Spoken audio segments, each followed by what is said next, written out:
আসসালামু আলাইকুম everyone, welcome back to my channel. আশা করি সবাই অনেক অনেক ভালো আছেন। আমরাও আলহামদুলিল্লাহ ভালো আছি। নতুন আর একটা রেসিপি নিয়ে চলে আসলাম আপনাদের মাঝে। আশা করি আমার আজকের রেসিপিটা ভালো লাগবে। ভালো লাগলে লাইক কমেন্ট শেয়ার করবেন ফ্যামিলি এবং ফ্রেন্ডের সাথে। চলুন তাহলে দেখে আসা যাক আমাদের আজকের রেসিপিতে কী আছে। আমাদের আজকের রেসিপিতে আছে কাঁচা আমের কুচি আচার। তো এখানে আমি 6টা আম নিয়ে নিয়েছি আর একটা পিলারের সাহায্যে খুব ভালো করে আমি খোসা ছাড়াইয়ে ধুয়ে পরিষ্কার করে পানি ঝরিয়ে নিয়ে নিয়েছি।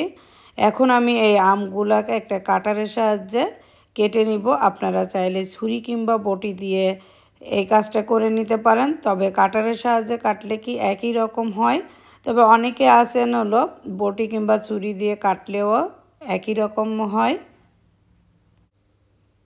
তো আমি এখন এই যে কাটারের সাহায্যে কেটে নিব সবগুলা। তো আমার সবগুলো আম কেটে নেওয়া হয়ে গেছে আর দেখতেই পাচ্ছেন কত সুন্দর কুচি কুচি হয়েছে আর সবগুলা সাইজ কিন্তু একই রকম হয়েছে। এই আমগুলো আমি এখন একটা বড় সাইজের ট্রের মধ্যে বিছিয়ে দিব, তারপরে এর মধ্যে সব ধরনের মশলা দিয়ে দিব। তো আমি এখন ট্রের মধ্যে এই যে ঢেলে দিয়েছি, দিয়ে হাত দিয়ে আমি একটু ছড়াই নেব।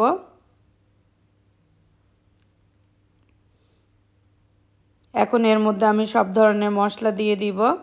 তো প্রথমে আমি এখানে হলুদ গুঁড়ি দিয়ে দিলাম 1.5 টেবিল চামচ পরিমাণ, আর এখন দিয়ে দিচ্ছি 1 টেবিল চামচ পরিমাণ লাল মরিচের গুঁড়ি, দিয়ে দিলাম 1 টেবিল চামচ পরিমাণ আদা গুঁড়ি,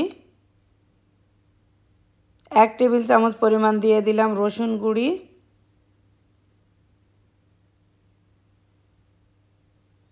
1 টেবিল চামচ পরিমাণ দিয়ে দিলাম চিলি ফ্লেক্স, দিয়ে দিচ্ছি এখানে আমি 6 টেবিল চামচ পরিমাণ চিনি,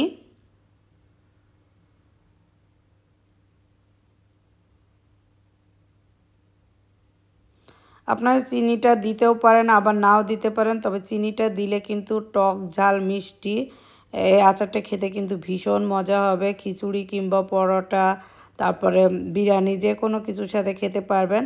আর দিয়ে দিলাম এখানে আমি স্বাদ মতো লবণ। এখন আমি এখানে দিয়ে দিব 2 টেবিল চামচ পরিমাণ সরিষার তেল, দিয়ে আমি খুব ভালো করে এটাকে মিশাই নিব।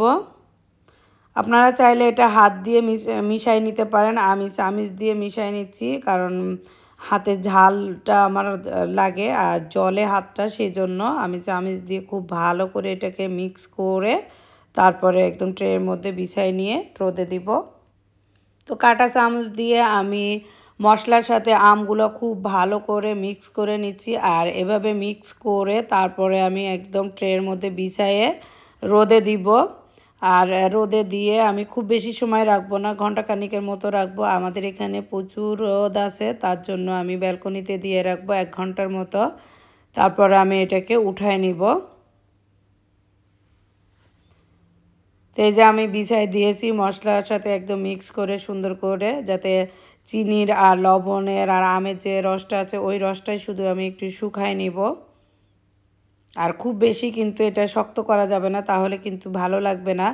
একটু নরম থাকতেই এটা তেলের মধ্যে দিলে বেশি ভালো লাগবে। তো এই যে আমগুলা শুকনা হয়ে গেছে আর এর ভিতরে কোনো রস নাই, মানে আমের যে পানিটা থাকে সেটাও নাই, চিনির পানি তারপর লবণ সব কিছু একদম শুকায় গেছে। এখন আমি এগুলা কাঁচের জারের মধ্যে ভরে রাখবো। তো এখানে আমি এই যে কাঁচের জারের মধ্যে নিয়ে নিচ্ছি। এটা কিন্তু প্লাস্টিকের বয়ামে কিংবা কৌটার মধ্যে বা বাটির মধ্যে রাখলে আসলে ভালো থাকে না, তবে কাঁচের জারের মধ্যে আচারটা বানায় রাখলে কিন্তু বেশি ভালো থাকে। আর এটা কিন্তু বছর জুড়ে সংরক্ষণ করে রাখা যায়, তবে প্লাস্টিকের মধ্যে রাখলে অল্প কিছু দিনের জন্য রাখা যায়, তবে কাঁচের জারে 1 বছর একদম খুবই সুন্দর থাকে কোনো রোদে দেওয়া ছাড়াই।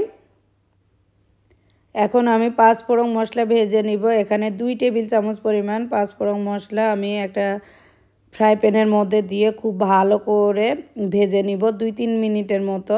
তারপরে আমি এটাকে গুঁড়ি করে তারপরে আমের আচারের মধ্যে দিয়ে দিব, এতে করে আমার আমের আচারের ফ্লেভারটা অনেক বেশি ভালো আসবে। তো আমি ভেজে নিয়ে সাইডে রেখে দিয়েছি একটু ঠান্ডা হওয়ার জন্য। আর এদিকে আমি ফ্রাই প্যানের মধ্যে 1 কাপ পরিমাণ সরিষার তেল দিয়ে দিচ্ছি। তো তেলটা আমার দেওয়া হয়ে গেছে, হালকা গরম হয়ে আসলে আমি এর মধ্যে দিয়ে দিচ্ছি 1 টেবিল চামচ পরিমাণ পাঁচফোড়ন মশলা দিয়ে আমি এটাকেও খুব ভালো করে ভেজে নিব। আর এর মধ্যে আমি একটু দিয়ে দেব দারচিনি, তারপরে এলাচ, এগুলা দিয়ে খুব ভালো করে একটু ভেজে নিব। আর দিয়ে দিচ্ছি এখানে 1 চা চামচ পরিমাণ জিরা, আর এটা আমি শাহি জিরা দিয়ে দিয়েছি, আপনারা নর্মাল জিরাটাও দিতে পারেন।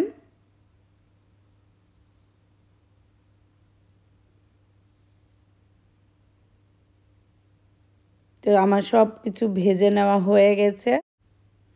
এখন আমি আচারের মধ্যে মশলা দিয়ে দিচ্ছি। তো দিয়ে দিলাম আমি গরম মশলা 1 টেবিল চামচ পরিমাণ। এবার দিয়ে দিব পাঁচফোড়ন মশলা 1.5 টেবিল চামচ পরিমাণ।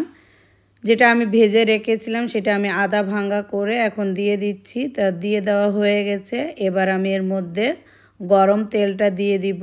আর গরম তেলটা দিয়ে কিন্তু এভাবে রেখে দিতে হবে, প্রথমে ঠান্ডা করে নিতে হবে, তারপরে কাঁচের জারের মুখটা লাগাই নিতে হবে।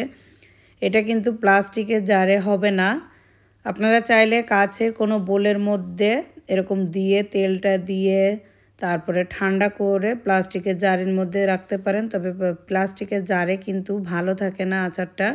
এখন আমি 5-6 কোয়া রসুন দিয়ে দিচ্ছি, এটা খেতে কিন্তু ভীষণ মজা হবে।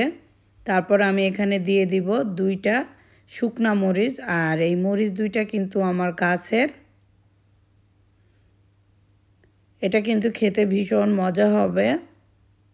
তো আমার আচারের রেসিপিটা আপনাদের কাছে কেমন লেগেছে? যদি ভালো লেগে থাকে একবার হলেও ট্রাই করবেন। সামনে কিন্তু কোরবানির ঈদ, খিচুড়ি কিংবা বিরিয়ানির সাথে খেতে কিন্তু ভীষণ মজা হবে।